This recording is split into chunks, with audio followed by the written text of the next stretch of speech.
Hi ಸ್ನೇಹಿತರೆ, welcome to focus learn Karnataka YouTube channel. ಸ್ನೇಹಿತರೆ, ನಾನು ಇಂದು ಎಲ್ ಬಿ ಎ ಆಧಾರದ ಮೇಲೆ ಇರುವಂತಹ ಸೋಷಿಯಲ್ ಸೈನ್ಸ್ನ ವಿಷಯಕ್ಕೆ ಸಂಬಂಧಪಟ್ಟಂತಹ ಕನ್ನಡ ಮಾಧ್ಯಮದ ಪ್ರಶ್ನೆಗಳು ಚಾಪ್ಟರ್ ವೈಸ್ 1 ಅಂಕದ ಪ್ರಶ್ನೆಗಳ ಜೊತೆಗೆ ಉತ್ತರಗಳ ಜೊತೆ ಬಂದಿದ್ದೀನಿ. ಯಾರೆಲ್ಲ ಫಸ್ಟ್ ಟೈಮ್ ನಮ್ಮ ವಿಡಿಯೋನ ನೋಡ್ತಾ ಇದ್ದಾರೆ ಸಬ್ಸ್ಕ್ರೈಬ್ ಮಾಡಿ ಅಂತ ಹೇಳ್ತಾ, ಸೊ ಬನ್ನಿ. ಪ್ರಶ್ನೆ 1, ಕಲ್ಕತ್ತಾದಲ್ಲಿ ಸುಪ್ರೀಂ ಕೋರ್ಟ್ ರಚನೆಗೆ ಅವಕಾಶ ನೀಡಿದಂಥ ಶಾಸನ ಯಾವುದು ಅಂದರೆ 1773ರ ರೆಗ್ಯುಲೇಟಿಂಗ್ ಶಾಸನ.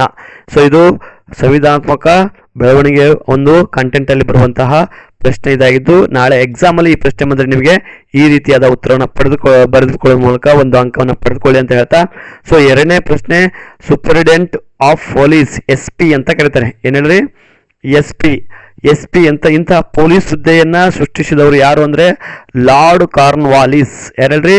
Lord Cornwallis. 3ನೇ ಪ್ರಶ್ನೆ, ಕಲ್ಕತ್ತಾದ ಬಾಂಬೆ ಮತ್ತು ಮದ್ರಾಸ್ಗಳಲ್ಲಿ ನೂತನ ವಿಶ್ವವಿದ್ಯಾನಿಲಯಗಳನ್ನು ಸ್ಥಾಪಿಸಿದವರು ಯಾರು ಅಂದ್ರೆ ಕಲ್ಕತ್ತಾ, ಬಾಂಬೆ ಮತ್ತೆ ಮದ್ರಾಸಲ್ಲಿ ಯೂನಿವರ್ಸಿಟಿಗಳನ್ನು ಸ್ಥಾಪನೆ ಮಾಡಿದವರು ಯಾರು ಅಂದ್ರೆ ಲಾರ್ಡ್ ಡಾಲ್ಹೌಸಿ. ನೋಡ್ರಿ, ನೀವು 1 ಅಂಕದ ಪ್ರಶ್ನೆಗಳಿಗೆ 8ಕ್ಕೆ 8 ಅಂಕಗಳನ್ನು ತೆಗೆದುಕೊಂಡ್ರೆ ನೀವು 80ಕ್ಕೆ ಹತ್ರ ಇದ್ದೀರಿ ಅಂತ ಅರ್ಥ. ಅಂತಹ 1 ಅಂಕದ ಪ್ರಶ್ನೆಗಳನ್ನ ನಾನು ಇಂದು ಮಲ್ಟಿಪಲ್ ಚಾಯ್ಸ್ ಕ್ವಶನ್ಗಳನ್ನ ತೆಗೆದುಕೊಂಡು ಬಂದಿದ್ದೀನಿ. ಪ್ರಶ್ನೆ ಮತ್ತೆ ಉತ್ತರನ ನೋಡಿಕೊಂಡು ಈ ವಿಡಿಯೋ ನೋಡಿಕೊಂಡು ನೀವು ಸೋಷಿಯಲ್ ಸೈನ್ಸ್ ಎಕ್ಸಾಮ್ ಅಲ್ಲಿ ಹೆಚ್ಚಿನ ಅಂಕಗಳನ್ನ ಗಳಿಸ್ಕೊಳ್ರಿ ಅಂತ ಹೇಳ್ತಾ, ಸೊ ನೋಡಿ 4ನೇ ಕ್ವಶನ್, ಮುಸ್ಲಿಮರಿಗೆ ಪ್ರತ್ಯೇಕ ಚುನಾವಣೆ ಮತಗಟ್ಟೆ ವ್ಯವಸ್ಥೆಯನ್ನ ಜಾರಿಗೆ ತಂದ ಶಾಸನ ಯಾವುದು?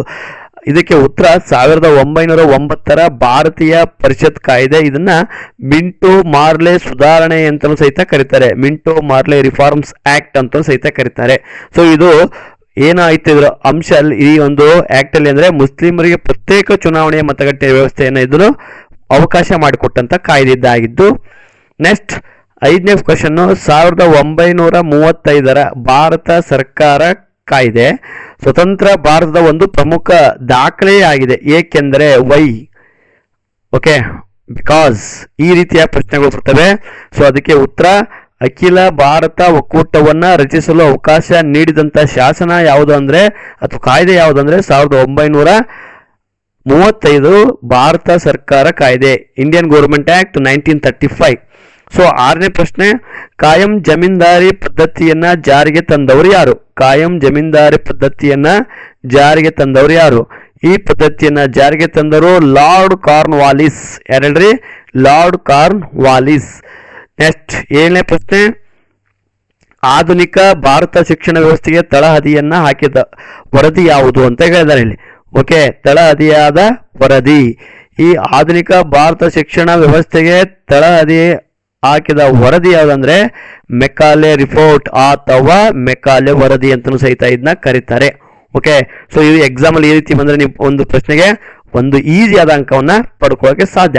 ನೆಕ್ಸ್ಟ್ 8ನೇ ಪ್ರಶ್ನೆ, ಆಧುನಿಕ ಶಿಕ್ಷಣದ ಪ್ರಸಾರಕ್ಕೆ ಉತ್ತೇಜನ ನೀಡಿದ ಮೊದಲ ಬ್ರಿಟಿಷ್ ಅಧಿಕಾರಿ ಯಾರು? ಆಧುನಿಕ ಶಿಕ್ಷಣದ ಪ್ರಸಾರಕ್ಕೆ ಉತ್ತೇಜನ ನೀಡಿದ ಬ್ರಿಟಿಷ್ ಅಧಿಕಾರಿ ವಾರನ್ ಹೆಸ್ಟಿಂಗ್. ಯಾರಲ್ರಿ? Warren Hastings.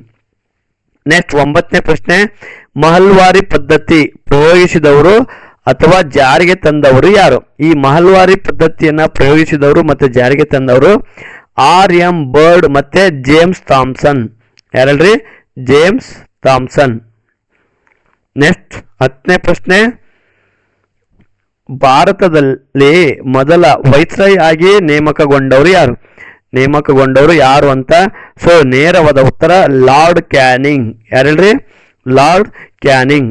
11ನೇ ಪ್ರಶ್ನೆ, ದಿವಾನಿ ಅದಾಲತ್ ಎಂದರೇನು? ದಿವಾನಿ ಅದಾಲತ್ ಎಂದರೇನೆ? ದಿವಾನಿ ಅದಾಲತ್ ಎಂದರೆ ನಾಗರಿಕ ನ್ಯಾಯಾಲಯಗಳನ್ನ ದಿವಾನಿ ಅದಾಲತ್ ಎಂದು ಕರೀತಾರೆ. ಸಿವಿಲ್ ಕೋರ್ಟ್ ಅಂತಲೂ ಸಹಿತ ಕರೀತಾರೆ. ಓಕೆ, ನಾಗರಿಕ ನ್ಯಾಯಾಲಯಗಳನ್ನ ದಿವಾನಿ ಅದಾಲತ್ ಎಂದು ಕರೀತಾರೆ. ಹಾಗಾದ್ರೆ 12ನೇ ಪ್ರಶ್ನೆ, ಚಾರ್ಟರ್ಡ್ ಕಾಯ್ದೆಗಳ ಪ್ರಮುಖ ಉದ್ದೇಶವೇನು? ಈ ಚಾರ್ಟರ್ಡ್ ಕಾಯ್ದೆಗಳು ಪ್ರಮುಖ ಉದ್ದೇಶ ಏನಂದ್ರೆ ಬ್ರಿಟಿಷ್ ಈಸ್ಟ್ ಇಂಡಿಯಾ ಕಂಪನಿಯ ಪರವಾನಗಿಯನ್ನ ವಿಸ್ತರಿಸುವುದೇ ಚಾರ್ಟರ್ಡ್ ಕಾಯ್ದೆಯ ಪ್ರಮುಖ ಉದ್ದೇಶವಾಗಿದೆ.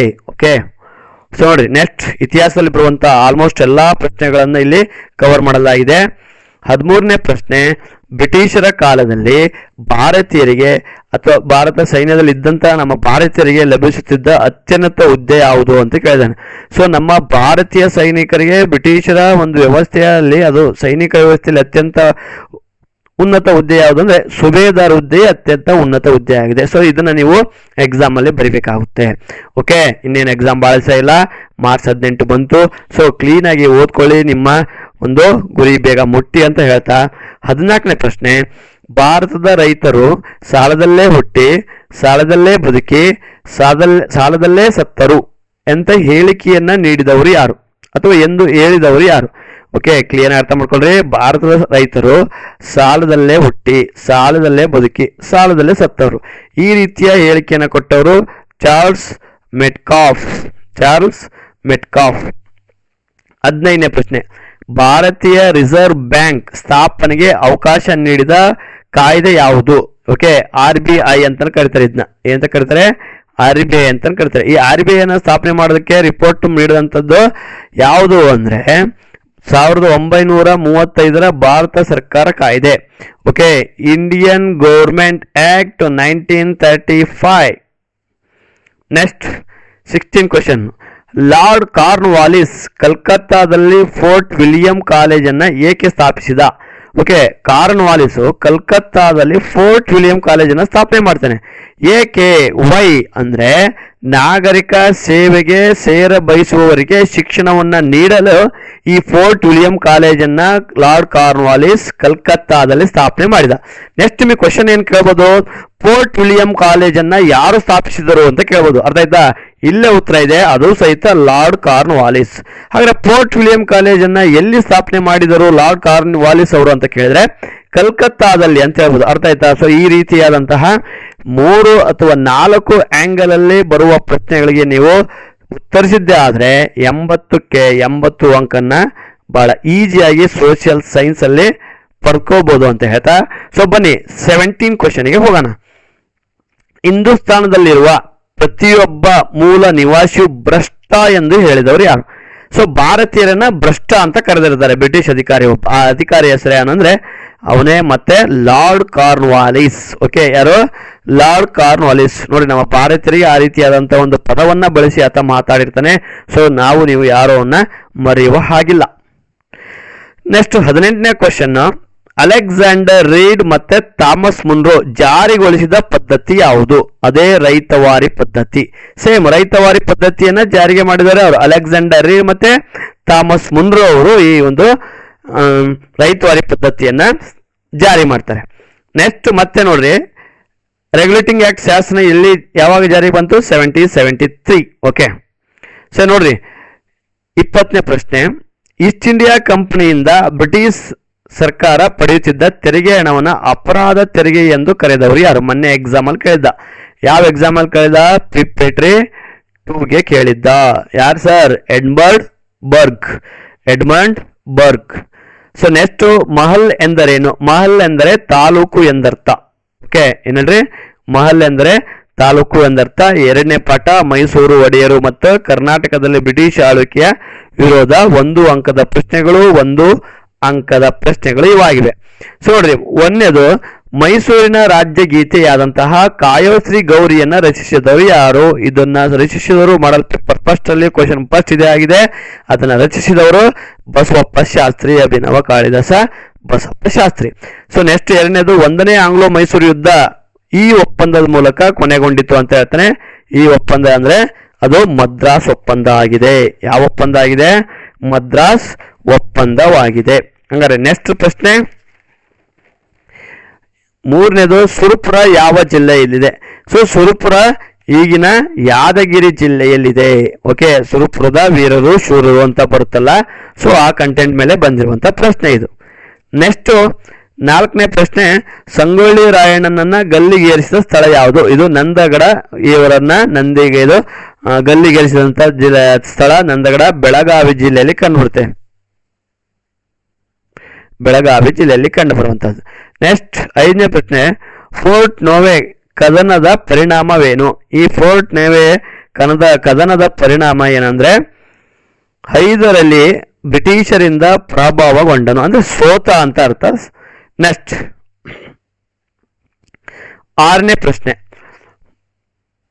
ಬೆಂಗಳೂರು ಮತ್ತೆ ಮೈಸೂರು ರೈಲ್ವೆ ಮಾರ್ಗವನ್ನ ನಿರ್ಮಿಸಿದಂತ ಕೀರ್ತಿ ಇವರಿಗೆ ಸಲ್ಲುತ್ತದೆ ಅಂದ್ರೆ 10ನೇ ಚಾಮರಾಜೇಂದ್ರ ಒಡೆಯರ್. ಯಾರಿಗಲ್ರಿ? 10ನೇ ಚಾಮರಾಜೇಂದ್ರ ಒಡೆಯರ್. ನೆಕ್ಸ್ಟ್ 7ನೇದು, ಮಹಾತ್ಮ ಗಾಂಧೀಜಿಯವರ ರಾಜಶ್ರೀ ಎಂದು ಕರೆದ ಒಡೆಯರು ಯಾರು? ಅಂದ್ರೆ ಮಹಾತ್ಮ ಗಾಂಧೀಜಿಯವರು ರಾಜಶ್ರೀ ಅಂತ ಒಬ್ಬ ನಮ್ಮ ಮೈಸೂರಿನ ರಾಜ ಒಡೆಯರಿಗೆ ಕರೆದಿರ್ತಾರೆ. ಆ ರಾಜ ಒಡೆಯರ್ ಅಂದ್ರೆ ನಾಲ್ವಡಿ ಕೃಷ್ಣ ರಾಜ ಒಡೆಯರು. ಯಾಕಂದ್ರೆ ಮೈಸೂರು ಒಂದು ಮಾದರಿ ರಾಜ್ಯವನ್ನಾಗಿ ನಿರ್ಮಿಸಿದಂತ ಕೀರ್ತಿ ಯಾರಿಗೆ ಸಲ್ಲುತ್ತೆ ಅಂದ್ರೆ ನಾಲ್ವಡಿ ಕೃಷ್ಣ ರಾಜ ಒಡೆಯರಿಗೆ ಸಲ್ಲುತ್ತೆ. ಸೊ ಆ ಒಂದು ದಿಶೆಯಿಂದ ಈ ಗಾಂಧೀಜಿಯವರು ರಾಜಶ್ರೀ ಎಂಬ ಪದನಾಮದಿಂದ ನಾಲ್ವಡಿ ಕೃಷ್ಣ ರಾಜರನ್ನ ಕರೆದಿರ್ತಾರೆ. ನಾಲ್ವಡಿ ಕೃಷ್ಣ ರಾಜರಿಗೆ ರಾಜಶ್ರೀ ಅಂತ ಕರೆದವರು ಯಾರು ಅಂತ ಕ್ವಶನ್ ಕೇಳ್ಬೋದು. ನೆಕ್ಸ್ಟ್ ಮಹಾತ್ಮ ಗಾಂಧೀಜಿ. ಅರ್ಥ ಆಯ್ತೇನ್ರಿ? ನೆಕ್ಸ್ಟ್ 8ನೇ ಕ್ವಶನ್, ಮೈಸೂರಿನಲ್ಲಿ ನವರಾತ್ರಿ ಉತ್ಸವವನ್ನ ಆರಂಭಿಸಿದವರು ಯಾರು ಅಥವಾ ಒಡೆಯರು ಯಾರು? ಸೊ ಅವರು ಆರಂಭದಲ್ಲಿನ ರಾಜ ಒಡೆಯರ ಇರುತ್ತಾರೆ. ಓಕೆ. 9ನೇ ಪ್ರಶ್ನೆ, ಭಾರತದ ಚರಿತ್ರೆಯಲ್ಲಿ ಅಥವಾ ಭಾರತ ಚರಿತ್ರೆಯಲ್ಲಿ 18ನೇ ಶತಮಾನದ ಏನಿಂದ ಚಿತ್ರಿಸಲ್ಪಟ್ಟಿದ್ದ ಅಂದ್ರೆ ರಾಜಕೀಯ ಸಮಸ್ಯೆಗಳ ಶತಮಾನ ಅಂತ ಕರೀತಾರೆ. ಅಂದ್ರೆ ಆ ರೀತಿಯಾದಂತಹ ತಲ್ಲಣವಾದಂತಹ ರಾಜಕೀಯ ಸಮಸ್ಯೆಗಳು ಆ ಒಂದು 18ನೇ ಶತಮಾನದಲ್ಲಿ ಕಾಡ್ತಾ ಇದ್ದು. ಓಕೆ. ನೆಕ್ಸ್ಟ್ 10ನೇ ಪ್ರಶ್ನೆ, ರಾಣಿ ಚೆನ್ನಮ್ಮಳನ್ನ ಬೈಲುಹೊಂಗಲದಿಂದ ಕುಸುಗಲ್ಲಿಗೆ ಸ್ಥಳಾಂತರಿಸಲು ಕಾರಣವೇನು? ರಾಣಿ ಚೆನ್ನಮ್ಮನ ಬ್ರಿಟಿಷರು ಸೆರೆಮನೆಯಲ್ಲಿ ಇಟ್ಟಿರ್ತಾರೆ, ಹೌದಾ?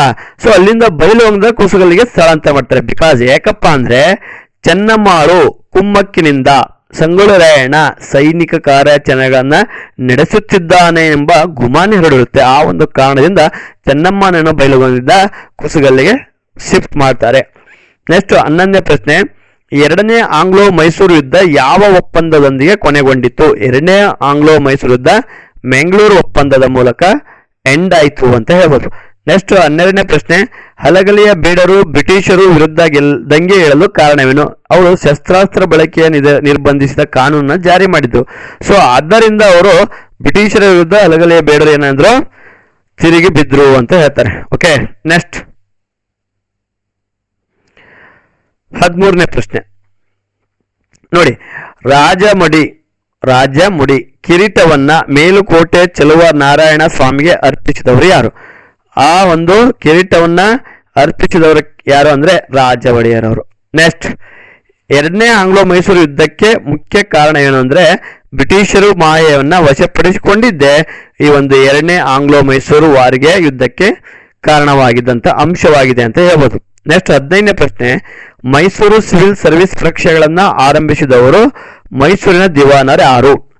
ಕ್ಲಿಯರ್. ಮೈಸೂರು ಸಿವಿಲ್ ಸರ್ವಿಸ್ ಪರೀಕ್ಷೆಗಳನ್ನ ಆರಂಭಿಸಿದ ಮೈಸೂರಿನ ದಿವಾನರು ಯಾರು? ಅವರು ಶೇಷಾದ್ರಿ ಅಯ್ಯರ್. ಯಾರಲ್ರಿ? ಶೇಷಾದ್ರಿ ಅಯ್ಯರ್. ನೆಕ್ಸ್ಟ್ 16ನೇ ಪ್ರಶ್ನೆ, 1800ರಲ್ಲಿ ಆಂಗ್ಲರ ವಿರುದ್ಧ ಬೀದನೂರು ಮತ್ತು ಶಿಕಾರ್ಪುರದಲ್ಲಿ ದಂಗೆ ಎದ್ದವರು ಯಾರು ಅಂದ್ರೆ ದಂಡಿಯವಾಗ್. ಓಕೆ, ದಂಡಿಯವಾಗ್. 17ನೇ ಪ್ರಶ್ನೆ, ಹದಿನಾಡು ಎಂಬ ಪಾಳ್ಯಪಟ್ಟಿನ ಮಹಾರಾಣಿಯು ತನ್ನ ಮಗಳನ್ನ ಎದುರಾಯನಿಗೆ ಕೊಟ್ಟು ಮದುವೆ ಮಾಡಲು ಕಾರಣವೇನು? ಸೊ ಈ ಒಂದು ಎಕ್ಸಾಮ್ ಅಲ್ಲಿ ಬಂದಂತ ಪ್ರಶ್ನೆ ಇದಾಗಿದೆ. ಸೊ ಆ ಪ್ರಶ್ನೆ ಯಾವುದು ಅಂದ್ರೆ ಉತ್ತರ ಪ್ರಶ್ನೆಗೆ, ಎದುರಾಯನು ಮಾರನಾಯಕನನ್ನ ಕೊಂದು ಮಹಾರಾಣಿಗೆ ಸಹಾಯ ಮಾಡಿದನು. ಆ ಮೂಲಕ ಎದುರಾಯನಿಗೆ ಮದುವೆ ಮಾಡಿ ಮಹಾರಾಣಿಯು ಪಾಳ್ಯಪಟ್ಟುವಿನ ಮಹಾರಾಣಿಯು ತನ್ನ ಮಗಳನ್ನ ಕೊಟ್ಟಿದ್ದಾಳೆ ಅಂತ ಹೇಳ್ತಾನೆ. ಸೊ ನೋಡಿ, ಈ ಎರಡೂ ಪಾಠಗಳಲ್ಲಿ ಬರುವಂತಹ 1 ಅಂಕಗಳನ್ನ ಇಂದು ನಾನು ಪ್ರಶ್ನೆಗಳ ಸಮೇತ ಉತ್ತರವನ್ನು ನೀಡಿ ವಿವರಣೆ ನೀಡುವಂತಹ ಪ್ರಯತ್ನ ಮಾಡಿದ್ದೀನಿ. ಸೊ ಯಾರೆಲ್ಲ ಈ ವಿಡಿಯೋ ಇಷ್ಟ ಆದ್ರೆ ಲೈಕ್ ಮಾಡಿ, ಶೇರ್ ಮಾಡಿ ಅಂತ ಹೇಳ್ತಾ ಮುಂದಿನ ಒಂದು ತರಗತಿಯಲ್ಲಿ ಮುಂದಿನ ಚಾಪ್ಟರ್ನ ತೆಗೆದುಕೊಂಡು ಬರ್ತೇನೆ ಅಂತ ಹೇಳ್ತಾ ಮುಂದಿನ ತರಗತಿಯಲ್ಲಿ ಸಿಗೋಣ.